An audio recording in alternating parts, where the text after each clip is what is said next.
घरी अवेलेबल असलेल्या आणि कमीत कमी साहित्यामध्ये मस्त आणि टेस्टी आमटी कशी करायची आज मी तुम्हाला सांगते। मिक्सरच्या भांड्यामध्ये थोडंसं सुकं खोबरं, आलं, लसूण, एक टोमॅटो घेतला आणि 2 चमचे बेसन घातलं आणि याचं वाटण करून घेतलं।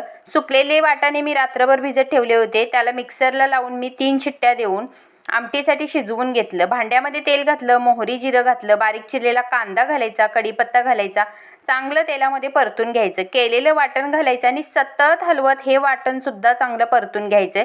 पाव चमचा हळद घालायची, 2 चमचा लाल तिखट घातलं, तेल सुटेपर्यंत हे परतून घेतलं। शिजवलेले वाटाणे पाण्यासहित ओतले, त्यातले काही वाटाणे मी असे कुटून घेतलेले आहेत आणि त्याच्यानंतर ह्याच्यामध्ये मिक्स केले। चवीपुरतं मीठ घालायचंय, अर्धवट झाकण ठेवायचं आणि मस्त 5 मिनिटं आमटीला उकळी येऊ द्यायची। मस्त गरम गरम भातासोबत ही आमटी ट्राय करा, इतकी टेस्टी होते की कधीही तुम्ही वाटाण्याची आमटी केलात तर याच पद्धतीने बनवाल, इतकी टेस्टी होते। नक्की ट्राय करा।